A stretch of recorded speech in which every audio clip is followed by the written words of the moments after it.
What an episode! Oh my goodness! I absolutely have to say, hands down, this might be my favorite episode of Eminence and Shadow. Like, legit! This whole episode gives us just such a good look at, like, Sid or Mundane Man versus Iris, to the whole little scene at the end where he breaks character and he messes up his voice acting. The scene is just so good.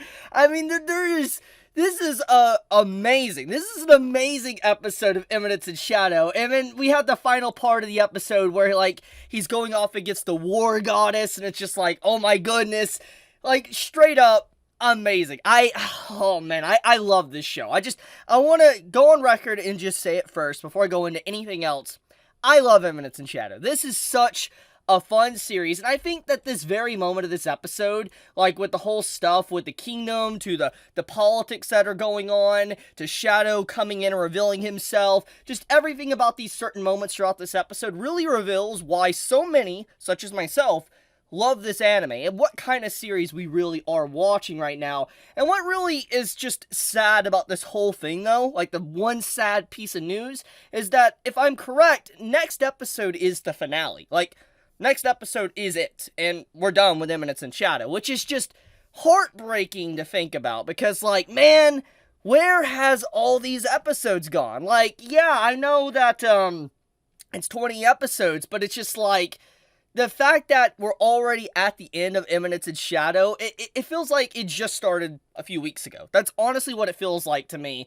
But it's been just such a fantastic ride from start to finish so far. And next episode, since it's going to be the finale, is going to probably be a really good looking episode, because it's going to literally be Shadow versus the War Goddess. And I do want to point something out about that, okay?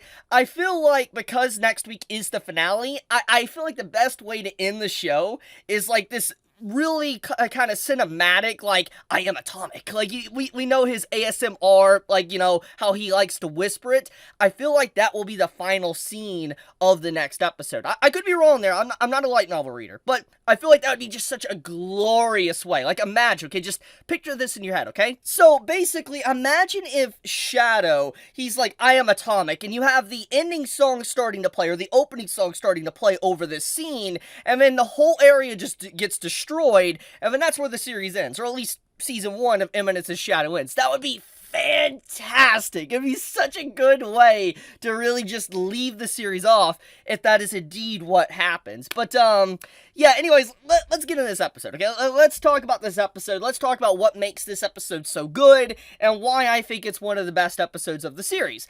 Now, I think that obviously there is arguments to be made that some will probably enjoy the I Am Atomic scene and that whole episode more, and I do think that that is a wonderful moment of the entire show. But why I like this episode so much is because we get to see Shadow here. He breaks character, breaks voice actors when he's, like, talking and all that. He's still in his Mundane Man, like, persona, and he's talking with that voice actor, and as he's, like, talking, you know, he's trying to do this epic, edgy entrance and all that, and as he's doing this epic, edgy entrance, like, he literally gets, like, I guess, called out and said his old name is Stylish Bandit Slayer. And it's just like, his entire introduction of being edgy was just completely dismantled, destroyed. And I will say, if there's anything that has theoretically damaged him more in this entire tournament, it is probably the call out to his old name and the mess up to his overall introduction and kind of coming in here to just stop what's going on.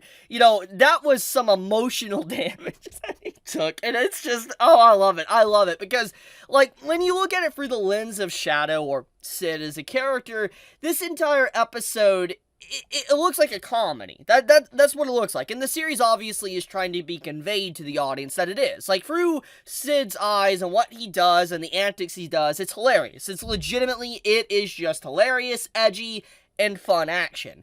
But when you look at everything else, like, let's look at, you know, Iris's scene, or, you know, anything else that's really going on in this episode that's not necessarily completely associated with Sid's perspective, it's very gloomy, it's very dark, it's very depressing. depressing. And, like, this whole Iris stuff, it really builds upon her character, gives us a lot of information about what she strives for, who she is as a person, and what she's fighting for in the first place. And the fact that, you know, a lot of people were just really upset that she was losing this, and she heard the crowd basically chanting her name, but realizing that she was going to probably take an L here, it really hurt her, because she wants to be someone that inspires, like, the people around her to be happy. You know, they know that they're safe if she is around. That's kind of one of the big aspects that you see that this episode conveys about her character. And the fact that she lost this fight with Sid just so quickly is a huge deal. It's a big deal, because it's going to hurt her reputation in the grand scheme of things, especially now knowing that it's Shadow that did it in the first place. But let's take a back step for a second,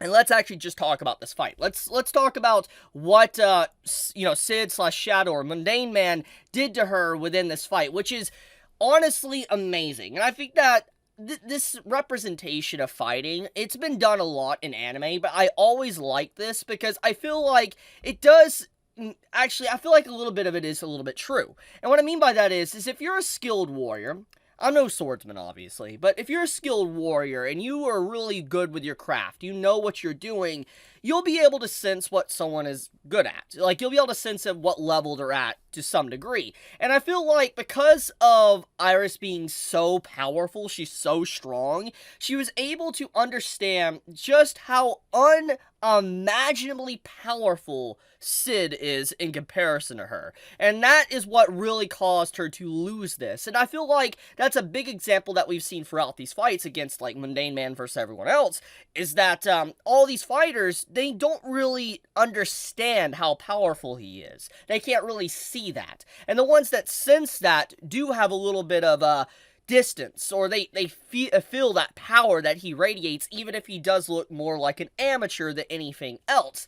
And because of her overwhelming skill, she was able to detect this, which is what caused her to lose in just such a, I guess, big way. Like, just taking an L, being thrown to the ground, not really clashing blades, just literally being thrown to the ground and losing in such a swift manner. It's because she was able to understand just how high level Sid really was. He wasn't someone that was just a no-name on just a throwaway. He definitely is a very skilled fighter that is probably the best of the best in the entire world. So I absolutely love the representation of this fight, and how basically throughout this, he didn't even have to lay a hand on her. That every time she tried to make a move, or any little movement from Sid, it resulted in something really bad happening to her because of killing intent. I think that this is a legitimately excellent way to kind of settle this fight, kind of showing just Sid's overall demeanor and skill is just so high. Anyone with an actual brain and good knowledge of skill will fear him. And so I love this. I absolutely just love this entire scene. It's great. Now, one thing I do want to say as well is that I do think that I do think that Iris is going to take a huge political hit from this. Like, I feel like one thing I can get from this whole episode is that Iris and the other people part of the politics game that's going on within, you know, Eminence and Shadow, they're definitely going to be hunting after, like, you know, Shadow Garden in the upcoming future. Like, it's very clear because of what happened to, like, the king within this episode, and kind of how we have this whole situation with Rose being set up as, like, you know, she's going to be joining Shadow Garden.